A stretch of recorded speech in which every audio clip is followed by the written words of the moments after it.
Hello everyone, आप सभी का अपने चैनल पर बहुत बहुत स्वागत है। पिछले वीडियो में हम लोग दक्षता अभ्यास 4 के क्वेश्चन नंबर 1 से लेकर 5 तक के सवालों को हल किए थे। जो लोग पिछला वीडियो नहीं देख पाए हैं वे मेरे डिस्क्रिप्शन में दिए गए लिंक से देख सकते हैं। और बच्चों, आज हम लोग दक्षता अभ्यास 4 के शेष सवालों को हल करेंगे, जिसमें छठा सवाल है एक 5 सेमी माप का रेखाखंड AB खींचिए। बिंदुओं A और B पर क्रमशः 60 अंश और 120 अंश के कोणों की रचना पटरी और प्रकार की सहायता से खींचिए। इन कोणों के अर्धक खींचिए। मान लीजिए कि A बिंदु C पर मिलते हैं। कोण ACB को नापिए। तो बच्चों, सर्वप्रथम हम क्या करेंगे कि एक 5 सेंटीमीटर का रेखाखंड AB खींचेंगे। ठीक है, तो 5 सेंटीमीटर का रेखाखंड हम AB खींच दिए।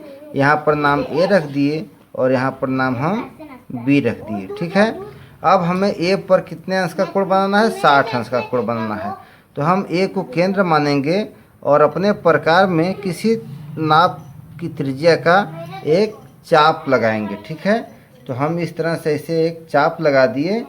ठीक है, और यह चाप जो है रेखाखंड AB को बिंदु यहाँ D पर काट दिया। ठीक है, अब हम D को केंद्र मान करके वही चाप, उसी दूरी की त्रिज्या का चाप हम एक और लगाएंगे जो कि यहाँ बिंदु E पर काट देता है। ठीक है, अब हम क्या करेंगे कि इस E को A से मिला देंगे। हम E को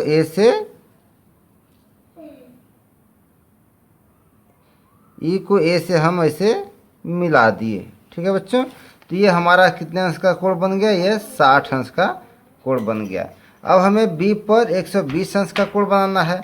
तो हम B को केंद्र मानेंगे और किसी दूरी की त्रिज्या का एक हम ऐसे चाप लगाएंगे। ठीक है, ऐसे चाप लगा दिए और यही चाप हम इस कटान बिंदु को केंद्र मान करके पहला चाप मारेंगे, जो कि यहाँ पहले वाले चाप को इस बिंदु पर काट दिया। इसका नाम हम F रख देते हैं इस तरह से।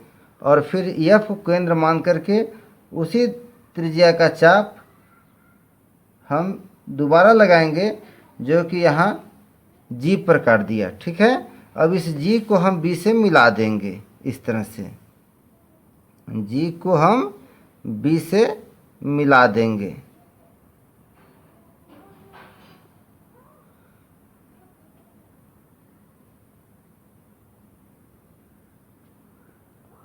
ये ऐसे, तो ये बच्चों ये हो गया 120 अंश का कोण पटरी और प्रकार की सहायता से।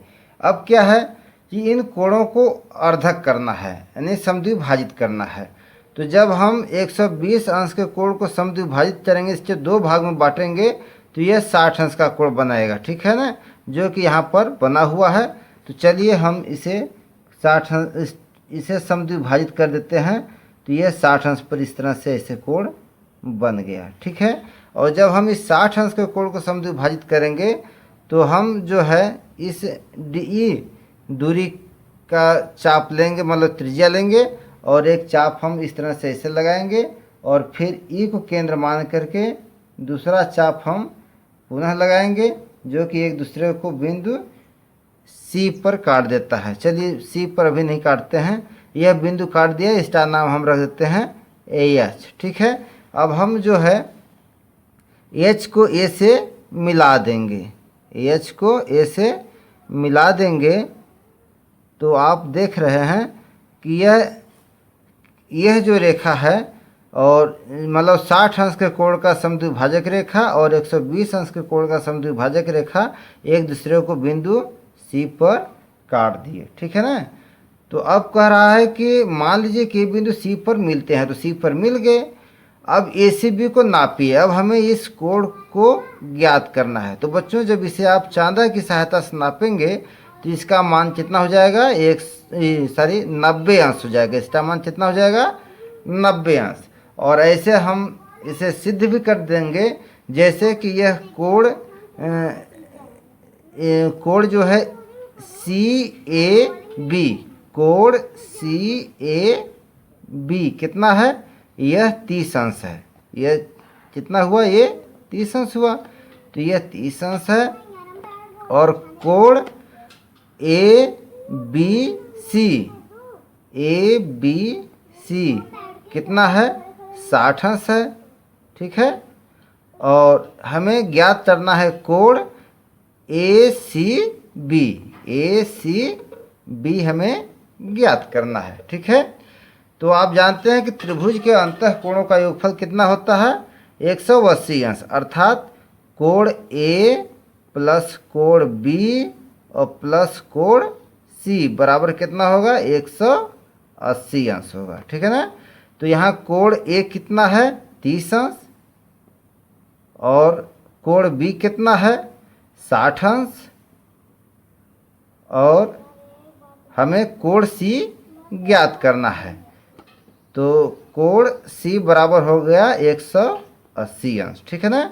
अब कोण सी बराबर क्या हो जाएगा? कोण सी बराबर, तो आप देख रहे हैं कि 180 अंश माइनस 30 अंश और माइनस 60 अंश। तो ये हो गया 180 अंश माइनस 60 30 90 अंश। तो बराबर हो गया 90 अंश। तो कोण सी हमारा कितना हो गया? 90 अंश। अर्थात कोण ए सी बी बराबर हो गया 90 अंश। और इसे आप चाँदा की सहायता से भी नापेंगे तो यह 90 अंश ही आएगा। ठीक है ना।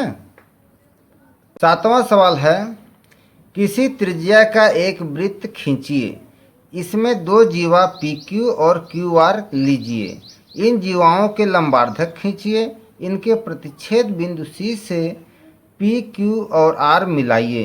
रचना द्वारा सत्यापित कीजिए कि बिंदु सी वृत्त का केंद्र है। ठीक है। तो हम किसी त्रिज्या का एक वृत्त खींच देते हैं। इस तरह से प्रकार में कोई त्रिज्या भरते हैं। ठीक है, दूरी, और एक हम वृत्त इस तरह से खींच देते हैं। ये हमारा वृत्त हो गया। अब कह रहा है कि इसमें दो जीवा पी क्यू और क्यू आर खींचिए। ठीक है। तो हम एक जीवा पी क्यू खींच देते हैं इस तरह से।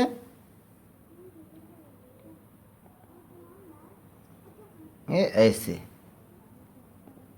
इसका नाम रख देते हैं पी और यहाँ रख दिए हम क्यू। और दूसरा जीवा क्यू आर, तो ये क्यू आर खींचना है। तो चलिए हम एक जीवा जो है क्यू आर खींच दिए इस तरह से। यह हो गया क्यू आर। अब है इन जीवाओं के लंबार्धक खींचिए। अब हमें इस जीवाओं का क्या करना है? लंबार्धक करना है, यानी इस जीवा को समद्विभाजित करना है। तो हम चलिए पी और क्यू को केंद्र मान करके जो पी क्यू दूरी है उससे आधे से अधिक का त्रिज्या लेकर के हम एक चाप ऊपर की तरफ इस तरह से लगाएंगे और एक चाप हम नीचे की तरफ लगाएंगे। पुनः यहाँ P को केंद्र मानेंगे और एक चाप हम ऐसे लगाएंगे ऊपर की तरफ और एक चाप हम नीचे की तरफ लगा दिए। ठीक है ना। अब इसे हम क्या करेंगे कि मिला देंगे आपस में। ऐसे जो है हम इसे मिला देंगे ऐसे। तो हम पी क्यू के लंबार्धक खींच दिए। ठीक है ना। अब हमें क्यू आर का लंबार्धक खींचना है। तो हम वही काम यहाँ भी करेंगे कि हम क्यू आर से आधे से अधिक की दूरी लेंगे। ठीक है। और आर को केंद्र मान करके एक चाप हम इस साइड में लगाएंगे और एक चाप हम इस साइड में लगाएंगे ऐसे। और फिर क्यू को केंद्र मान लेंगे और क्यू को केंद्र बना करके हम एक चाप ऐसे मारेंगे और एक चाप हम ऐसे लगा दिए। अब फिर इस कटान बिंदु को हम आपस में मिला देते हैं ऐसे। तो यहाँ पर आप देख रहे हैं कि ये दोनों लंबार्धक एक दूसरे को कहाँ काट रही है? यहाँ बिंदु सी पर काट दी। कहाँ पर काटे? बिंदु सी पर यहाँ पर काट दी। ठीक है। अब क्या कह रहा है कि सी से पी क्यू आर मिलाइए। तो सी से पी को मिला दीजिए इस तरह से। ये ऐसे सी से पी मिला दिए और सी से हम क्यू को मिला देंगे। ये ऐसे मिला दिए और फिर सी से हम आर को मिला दिए। ये ऐसे आर को मिला दिए, ठीक है ना। अब आगे रचना द्वारा सत्यापित कीजिए कि बिंदु सी वृत्त का केंद्र है। तो बच्चों आप जानते हैं कि जो वृत्त का केंद्र होता है वह वहाँ से केंद्र से परिधि को मिलाने वाली रेखा त्रिज्या कहलाती है, और त्रिज्या जो है हमेशा बराबर होती है। तो आप देखेंगे कि जितना दूरी CP का होगा, ये CP ना, उतने दूरी CQ का हो गया और उतने दूरी CR का हो गया, ठीक है ना। तो ये जो है हम यह सिद्ध कर सकते हैं, सत्यापित कर सकते हैं कि जो बिंदु C है वह क्या है, इस सर्किल का केंद्र है। क्योंकि CP बराबर, क्योंकि रेखाखंड CP बराबर CQ बराबर CR, जो कि वृत्त की त्रिज्या है।